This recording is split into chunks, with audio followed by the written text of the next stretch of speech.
Teknik penyembuhan diri menjadi semakin populer karena semakin banyak orang menyadari pentingnya menjaga kesehatan mental, emosional, dan fisik mereka.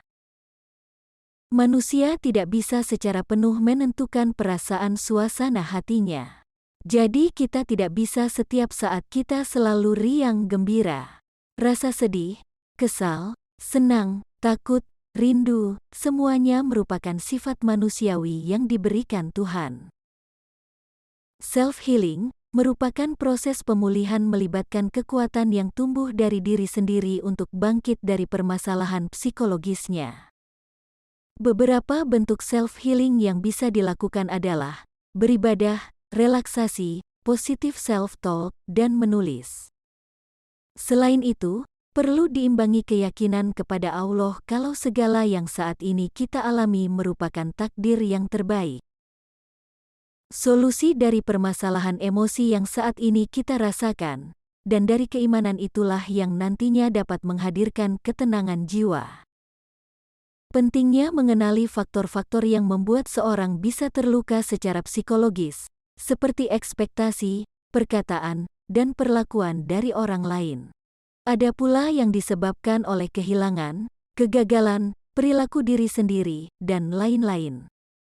Dari rasa luka batin dalam diri itu yang memunculkan istilah self-healing. Sebelum membahas lebih lanjut tentang self-healing, Anda harus membedakan terlebih dahulu antara healing dan refreshing. Karena kedua kata tersebut memiliki arti dan tujuan yang berbeda. Refreshing merupakan suatu kegiatan yang bertujuan untuk menyegarkan kondisi tubuh dan pikiran yang disebabkan oleh padatnya aktivitas.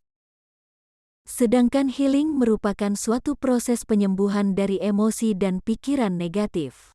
Pada praktiknya seringkali butuh proses yang terkadang tidak mengenakan.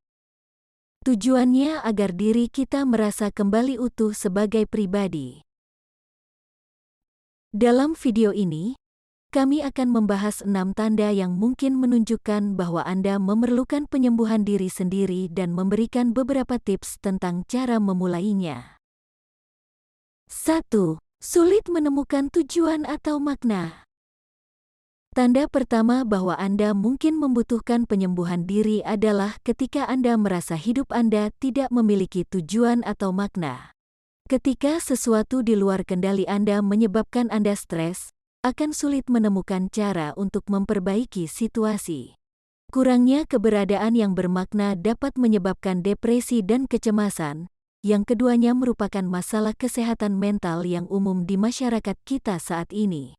Jika ada sesuatu yang telah Anda lakukan yang membuat Anda merasa lebih buruk tentang diri Anda sendiri, berhentilah melakukannya selama 1 minggu dan lihat bagaimana suasana hati Anda berubah setelah memberi diri Anda waktu istirahat. 2. Menghindari kontak dengan orang. Jika Anda terus-menerus menghindari interaksi dengan orang-orang dalam hidup Anda karena takut ditolak, masalahnya mungkin Anda yakin interaksi ini akan menimbulkan emosi negatif. Sangat penting untuk membangun sistem pendukung teman dan keluarga sehingga Anda dapat mengungkapkan kekhawatiran atau ketakutan apapun, yang akan membantu mereka memahami kebutuhan Anda dan membantu mencegah isolasi di masa mendatang. 3. Gangguan kecemasan.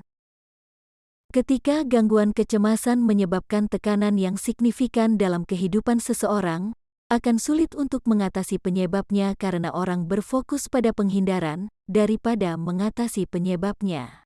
Seringkali gangguan ini disebabkan oleh peristiwa traumatis di masa lalu seseorang yang tidak dapat mereka proses dan lanjutkan, yang dapat menyebabkan kecemasan kronis. 4. Mudah menangis. Kalau kamu tiba-tiba marah karena hal sepele atau menangis tanpa sebab hingga lebih mudah terpancing, padahal sedang tidak ada apa-apa, coba sadari. Barangkali itu pertanda bahwa kamu perlu melakukan healing. Sadari dan rasakan emosi yang sedang alami tersebut hingga kamu merasa tenang. 5. Merasa suntuk sepanjang waktu. Ketika kamu melihat deretan tugas dan urusan-urusan penting yang tak kunjung terselesaikan, sampai membuatmu merasa sangat suntuk dan tidak bersemangat, coba rehat sejenak. Kamu bisa melakukan healing dengan cara sederhana seperti minum teh, duduk santai untuk ambil jeda, dan mulai perlahan lakukan meditasi. 6. Melihat sesuatu dari sisi negatif. Jika kamu lebih sering memikirkan kemungkinan buruk, bencana yang akan terjadi, dan perkataan negatif tentang diri dan orang lain, maka kamu jadi lebih fokus pada hal yang di luar kendali, daripada hal yang kamu bisa kendalikan.